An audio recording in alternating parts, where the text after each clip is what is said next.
구약 성경 사사기입니다. 사사기 16장 15절에서 31절까지의 말씀입니다. 제가 가진 성경으로 구약 390면에 있습니다. 사사기 16장 15절에서 31절까지의 말씀입니다.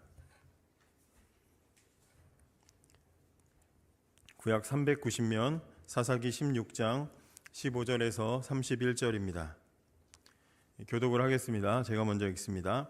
들릴라가 삼손에게 이르되 당신의 마음이 내게 있지 아니하면서 당신이 어찌 나를 사랑한다 하느냐. 당신이 이로써 3번이나 나를 희롱하고 당신의 큰 힘이 무엇으로 말미암아 생기는지 내게 말하지 아니하였도다 하며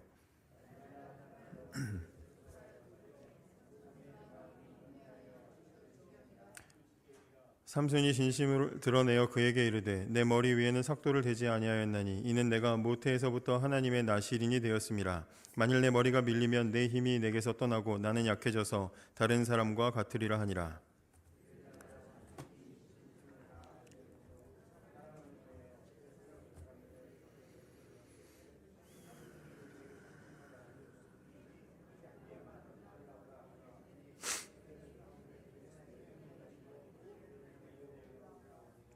들릴라가 삼손에게 자기 무릎을 베고 자게 하고 사람을 불러 그의 머리털 7가닥을 밀고 괴롭게 하여 본즉 그의 힘이 없어졌더라.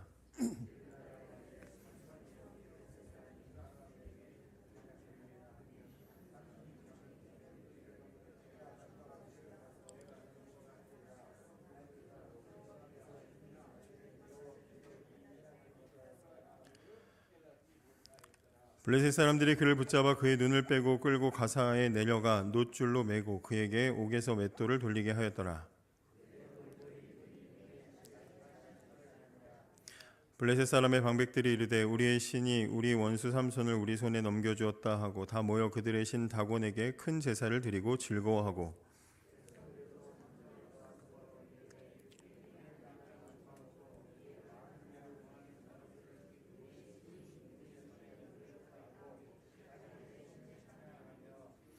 그들의 마음에 즐거울 때에 이르되 삼손을 불러다가 우리를 위하여 제주를 부리게 하자 하고 옥에서 삼손을 불러내매 삼손이 그들을 위하여 제주를 부리니라. 그들이 삼손을 두 기둥 사이에 세웠더니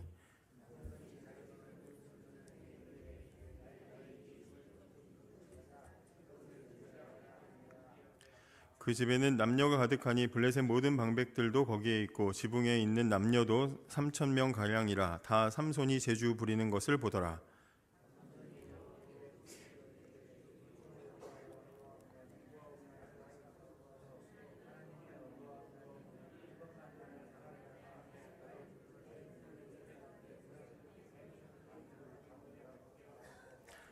삼손이 집을 버틴 두 기둥 가운데 하나는 왼손으로 하나는 오른손으로 껴 의지하고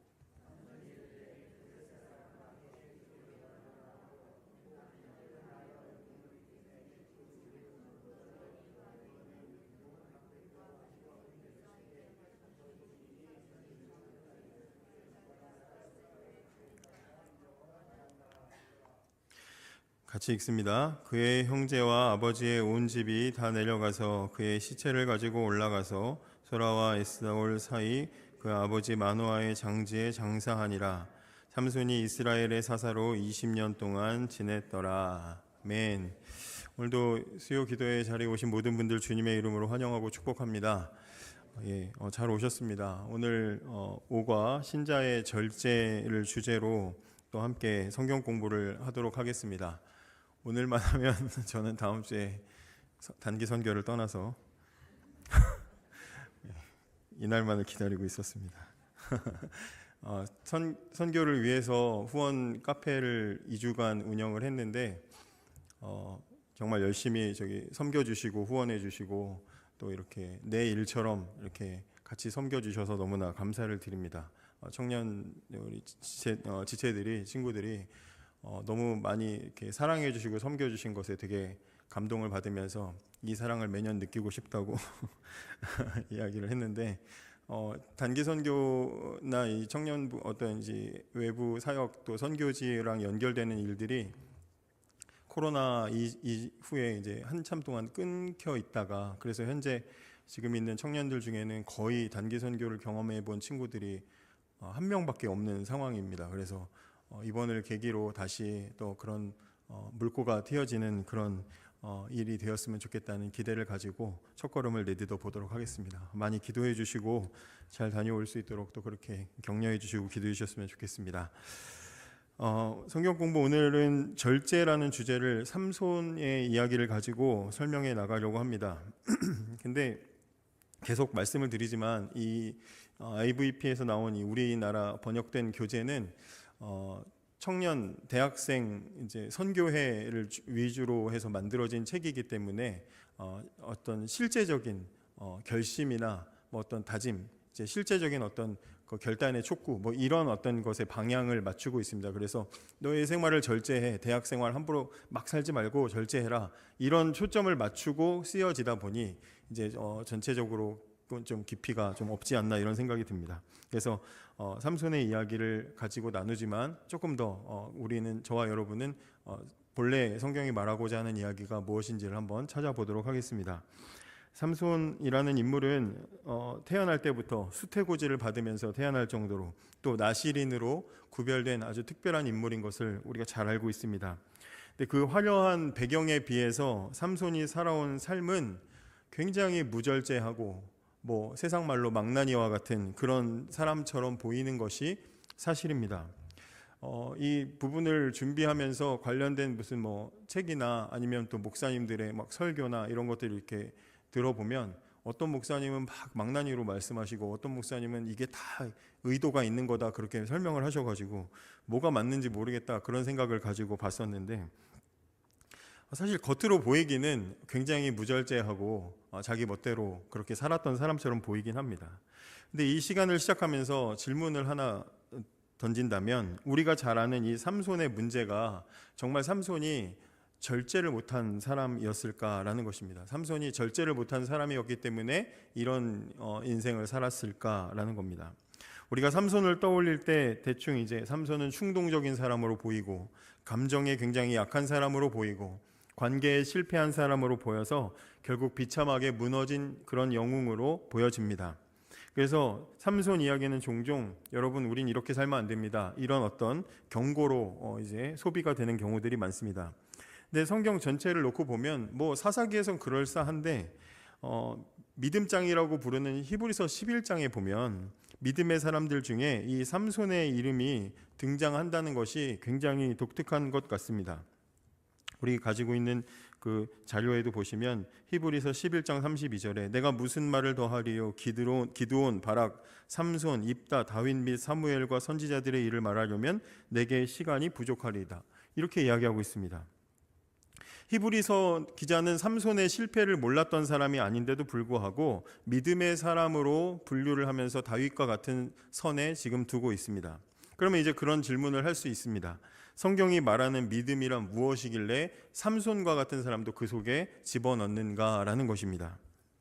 우리가 흔히 이 삼손은 의지가 약해서 절제에 실패한 그런 영웅으로 보기도 하지만 성경의 시선은 단순히 삼손이 나타낸 이런 무절제한 삶은 그 개인의 인격적인 문제가 아니라 하나님의 은혜를 마치 수학 공식처럼 공식화해서 자신의 욕망을 정당화하려고 했던 영적인 교만의 결과로서 나타난 사람이다, 이렇게 말할 수가 있겠습니다. 오늘 우리는 그래서 이 절제 문제를 통해서 우리의 신앙이 습관적인 신앙인지 아니면 여전히 하나님과 살아있는 관계 속에서 움직이는 신앙인지를 점검해 보려고 합니다. 자, 1번입니다. 사사기 16장에서 반복적으로 나타나는 삼손의 행동은 그의 어떤 신앙 상태를 보여줍니까? 이렇게 질문하고 있습니다. 우선 사사기 16장에 반복되는 삼손의 행동들이 뭔지를 한번 살펴봐야 되는데, 16장에는 삼손의 행동들 중에 굉장히 문제성이 있는 부분들이 많이 나오고 있습니다. 첫째로는 위험한 자리에 의도적으로 들어가는 모습들이 보입니다.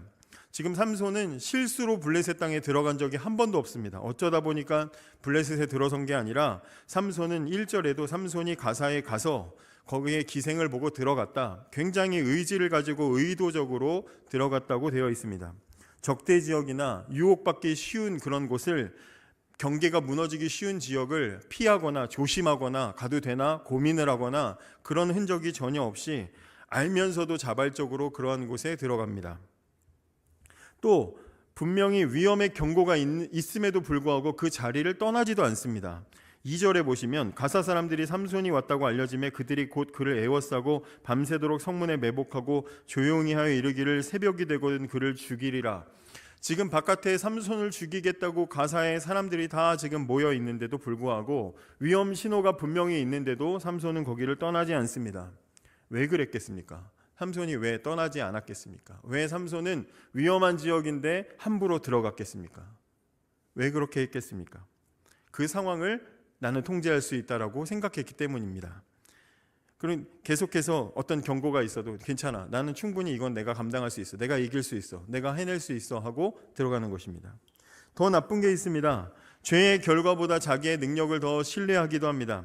들릴라와의 관계에서 계속해서 이 일들이 반복이 됩니다. 심지어 이 여자가 3번이나 속였는데도 불구하고 그 속임을 당하면서도 관계를 끊지를 않습니다. 그러니까 이런 과정 속에서 보여지는 삼손의 마음 속에 있는 확신, 야, 이 여자가 이거 얘기했더니 진짜 그렇게 하고 나를 죽이려고 하는구나, 나를 자꾸 넘어뜨리려고 하는구나 라는 걸 알면서도 그 자리에 계속 남아있는 그 삼손의 마음 속에 있는 확신은 나에게는 이걸 감당할 수 있는 힘이 있다라는 겁니다. 그러니까 죄를 경계하기보다는 자기가 가진 감당할 수 있다는 능력을 신뢰하고 있는 모습을 이 반복되는 행동을 통해서 보게 되는 것입니다. 뿐만 아니라 삼손이 가지고 있는 잘못은 거룩한 비밀을 가볍게 다루는 것도 오늘 16장에 보여집니다. 삼손의 약점을 계속 물었더니 나중에는 하나님과의 언약의 문제를 이제 이렇게 이야기하는데, 그 언약의 문제를 이야기할 때 이 머리카락 이런 이야기를 할 때 이것을 농담처럼 장난처럼 마치 퀴즈 스무고개 하듯이 하나하나 이렇게 보여주는 그런 모습을 보이게 됩니다. 처음엔 거짓말로 줄로 묶어야 된다 그랬다가 나중에는 머리카락을 배틀로 짜라 그러면서 점점 머리로 옮겨가서 나중에는 오늘 우리가 읽은 본문대로 사실대로 쫙 실토를 하는 모습을 보게 됩니다. 거룩한 하나님과의 언약과의 관계에 있는 거룩한 문제를 굉장히 가볍게 농담처럼 여기는 잘못도 범하고 있습니다. 그리고 오늘 본문에 삼손이 했던 가장 잘못된 행동은 무엇이냐면 늘 하던 방식대로 전과 같이 행동했다는 것입니다. 들릴라에게 머리털이 밀린 뒤에 삼손이 적들이 왔다, 잡으러 왔다 그랬더니 뭐라고 말합니까? 20절에 보면 전과 같이 나가서 몸을 떨치리라 이렇게 말합니다. 이것은 삼손이 가지고 있었던 인생의 태도를 말하는 것입니다. 하나님을 찾기보다 내가 늘 이렇게 했으니까 이번에도 이렇게 하리라, 늘 하던 방식대로 움직이고 있는 것이죠. 하나님과의 믿음의 관계 속에서 움직이는 게 아니라 늘 내가 이렇게 했으니까 되겠지 하고 움직이는 모습을 보입니다. 자신의 힘이 자동적으로 유지된다고 그렇게 착각하고 있습니다. 그러니까 실패 이전에 하나님을 인격적으로 의지하지 않고 있는 그런 태도가 이 삼손의 마음속에 있었다는 것을 보여주는 것입니다. 결국 이런 삼손의 반복된 행동은 삼손이 어떤 사람인지를 우리에게 정확하게 보여줍니다. 삼손은 죄를 몰라서 무너진 사람이 아니고 하나님의 은혜를, 죄인에게 주어지는 하나님의 은혜를 항상 작동하는 것으로 그렇게 잘못 전제하고 살아온 그런 사람이라는 것입니다. 그러니까 절제를 실패한 것 이전에 그 마음의 믿음의 방향이 잘못됐다는 것이 삼손에 있는 큰 문제라고 할 수 있습니다. 이 첫 번째 질문을 한 줄로 대답을 하자면 하나님의 은혜를 인격적인 관계가 아니라 언제든지 꺼내 쓸 수 있는 자판기처럼 여기는 그런 신앙 상태였다, 이렇게 말할 수가 있겠습니다. 자, 두 번째입니다. 2번입니다. 삼손의 삶을 하나의 이미지로 표현한다면 어떤 모습이며 그 이유는 무엇입니까? 이렇게 묻습니다. 질문이 좀 애매한데 삼손의 이 문제, 앞에서 말씀드린 이 반복되는 문제를 하나의 그림으로 그리면 마치 사사기의 시대상, 사사기에 되어 있는 그 반복, 타락하고 또 매맞고 회개하고 하나님 구원해 주시고 또 평화가 찾아오고 또 타락하고, 이 반복되는 이 모습들이 이 삼손의 모습에서도 그대로 드러난다라는 것입니다. 삼손의 삶을 생각해 보십시오. 힘이 굉장히 강했습니다. 그런데 문제가 뭐냐면 그 힘이 어디로 향해야 되는지, 이 부분에 대해서 하나님 주시는 이 힘이 어디로 향해야 되는지에 대해서 자기 마음대로 결정합니다. 그러니까 이런 이 삼손의 모습은 사사기 전체를 관통하는 우리가 잘 아는 성경 구절, 사사기 21장 25절, 그때 이스라엘의 왕이 없으므로 사람이 각기 자기의 소견에 오른 대로 행하였더라 라는 이 말씀처럼 삼손은 이 시대에, 사사 시대에 예외적인 사람이 아니라 대표적인 인물로 보여진다라는 것입니다.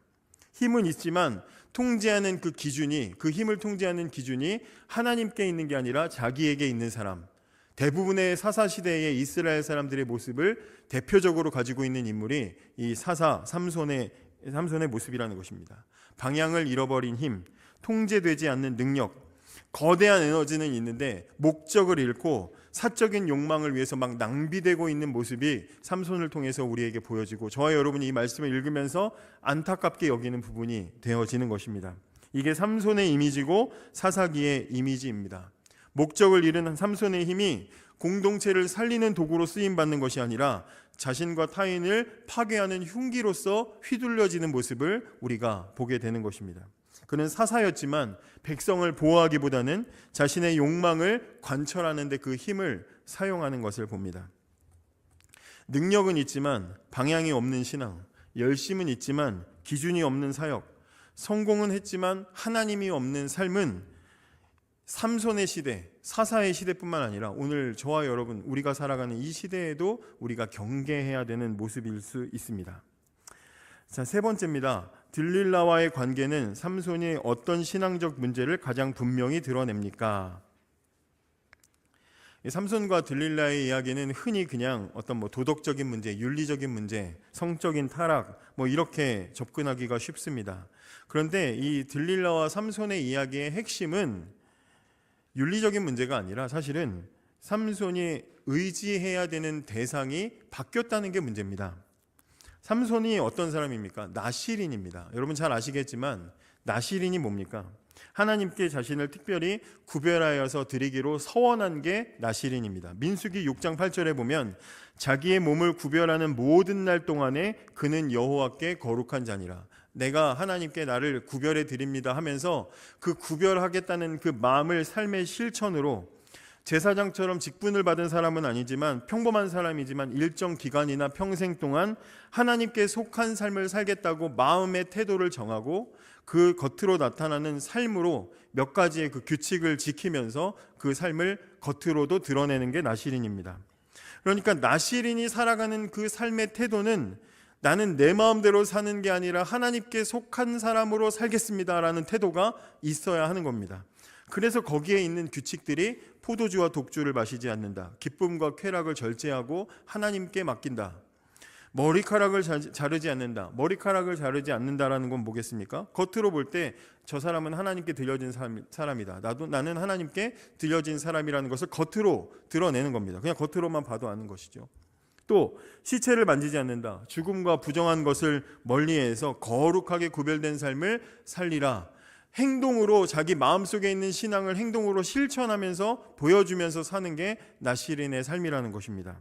그런데 태어날 때부터 나실인이었던 이 삼손은 이 머리카락, 자르지 않은 머리카락, 하나님과 나는 지금 이 언약 속에 있습니다, 나는 하나님과 언약으로 나실인으로 살기로 살아가는 사람입니다라고 하는 이 언약의 표징인 이 긴 머리카락을 하나님께 맡기고 하나님과 함께하면서 살아야 되는데 그걸 들릴라에게 맡긴 겁니다. 그러니까 삼손의 행동은 들릴라가 밤마다 그냥 귀찮게 들들 볶아대니까 아유 그냥 내가 잠 편하게 자야지 하고 말한 게 아니라, 단순히 힘의 비밀을 말하는 게 아니라 하나님과의 관계의 상징으로서 머리카락을 가지고 있었는데 그 관계의 상징인 영역을 하나님이 아니라 사람에게 맡긴 문제가 되는 것입니다.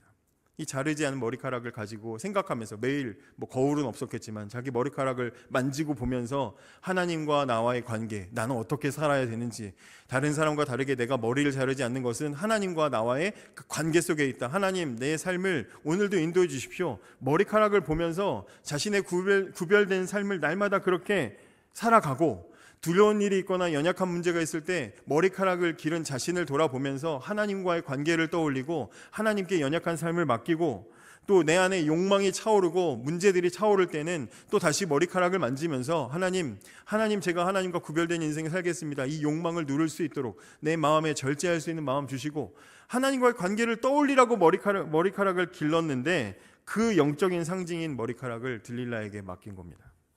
그러니까 하나님께 의지해야 될 문제를 관계로 해결하려고 하는 그런 어리석은 행동을 한 것이 머리카락을 맡긴 사건입니다. 그럼 왜 그렇게 들릴라에게 머리카락을 맡겼겠습니까? 여전히 앞에서 말씀드렸죠. 나는 이 관계를 통제할 수 있다라고 생각한 겁니다. 머리카락 맡겨도 괜찮아. 내 비밀을 말해도 괜찮아. 통제할 수 있다고 생각하는 교만함이 그 안에 있는 것입니다. 지난 시간에 아브라함 때도 그런 말씀을 드렸지만 24년 하나님과 깊은 관계를 맺어도 한순간에 추락하는 것이 사람입니다. 죄인은 그렇다는 것입니다. 전적인 타락을 한 죄인은 죄를 관리할 수 있는 능력이 전혀 없습니다. 하나님의 은혜가 날마다 주어지지 않으면 안 된다는 것입니다.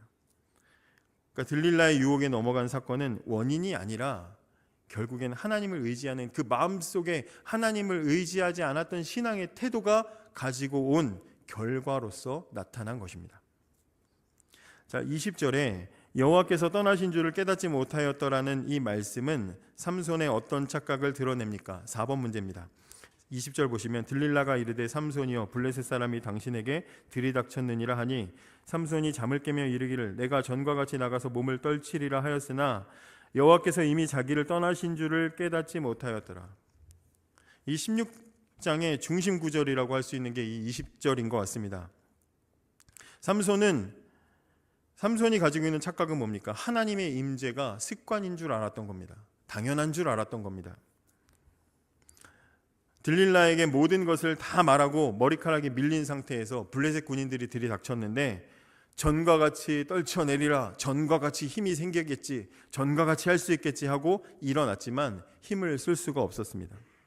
진짜 문제는, 진짜 우리 신앙의 관점으로 볼 때 이 장면에서 제일 큰 문제는 삼손의 힘이 사라진 게 문제가 아니라 하나님이 떠난 줄도 모른다는 게 진짜 큰 문제입니다.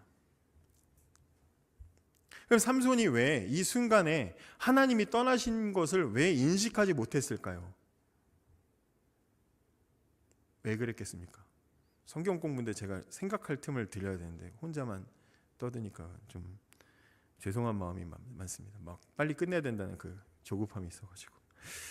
왜 삼손은 인식하지 못했겠습니까? 그것은 그동안 그렇게 죄를 짓고 하나님과의 언약을 가벼이 여기면서 그렇게 마음대로 살아도 나실인답게 살지 않았어도 아무 일이 없었기 때문입니다. 절제 없이 마음대로 살아도 죄를 짓는 중에도 우리가 삼손 이야기 앞에서 재밌게 읽는 부분들이 뭡니까? 자기 욕심대로 자기 욕망대로 그렇게 했는데도 불구하고 괴력을 발휘하고 막 적들을 물리치고 막 승리를 막 가지고 오지 않습니까? 하나님 말씀 제대로 이렇게 신실하게 지키는 것 같지도 않은데 막 죽은 것 만지고 거짓말하고 막 그렇게 살아가는데도 불구하고 욕심대로 살아가는데도 잘 됩니다. 블레셋을 막 혼내줍니다. 죄를 짓는 중에도 능력이 나타나고 과정이 무너졌지만 결과가 좋습니다. 삶은 엉망이지만 이스라엘을 괴롭히던 블레셋을 꼼짝없이 혼내줍니다. 잘 됩니다. 신앙 제대로 지키지 않았는데도 잘 되고 아무 문제가 없습니다. 여러분, 이게 가장 무서운 상태인 것 같습니다. 죄를 짓고 있는데도 계속 잘 되는 상태 말입니다. 과정이 선하지 않은데도 결과가 좋으면 그건 문제가 있다고 생각을 해야 되는데 사람은 하나님이 여전히 나를 받아주고 계시는구나 착각합니다. 잘 되는 건 다 하나님이 기뻐하시니까 결국엔 잘 됐겠지. 내가 이런 의도로 했어도 내 과정이 안 좋았어도 결과가 좋은 것 보니 하나님이 잘 되게 하시는 거겠지. 하나님도 기뻐하시겠지. 결과만 좋으면 하나님도 기뻐하신다라는 착각이 삼손처럼 우리를 순식간에 무너뜨릴 수도 있다는 것을 우리는 잊지 말아야 합니다. 요나가 하나님 말씀 어기고 다시스로 돌아설 때 여러분 생각해 보십시오. 하나님 말씀 어기고 돌아섰는데 갑자기 막 도로도 꽉 막혀가지고 정체가 생기고 배표 구하려고 그랬는데 다시스행 표 다 매진당하고 그랬으면 이거 아닌가 보다 생각하지 않겠습니까? 그런데 성경에 보면 마침 배가 있고 마침 자리가 있고 술술 풀립니다. 너무너무 잘 됩니다. 배 밑층에 내려가서 편안히 잠을 잘 정도로 잘 풀립니다. 그러나 요나 입장에서 일어났던 그 형통은, 삼손의 삶에서 나타났던 그 형통은 하나님이 기뻐하시는 일이 아니었다는 것입니다. 신앙이 습관이 될 때, 은혜가 당연한 것처럼 여겨질 때 그 인생은 가장 위험한 순간을 맞을 수도 있다는 것을 우리가 생각해야 합니다.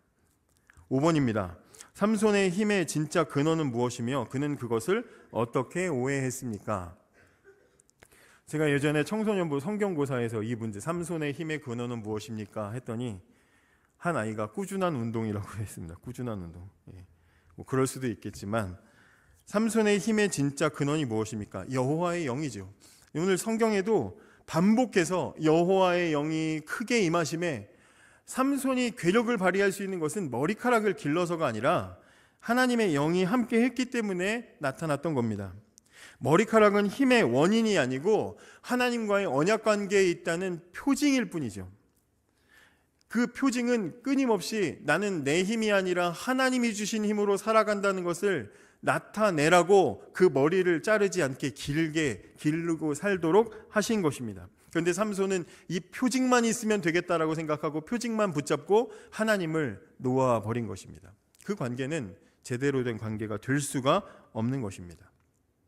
반지를 꼈는데 결혼할 때 결혼 반지를 끼면 앞으로 영원히 검은 머리 파뿌리 되도록 사랑하겠습니까? 예 하고 이렇게 반지를 끼지 않습니까?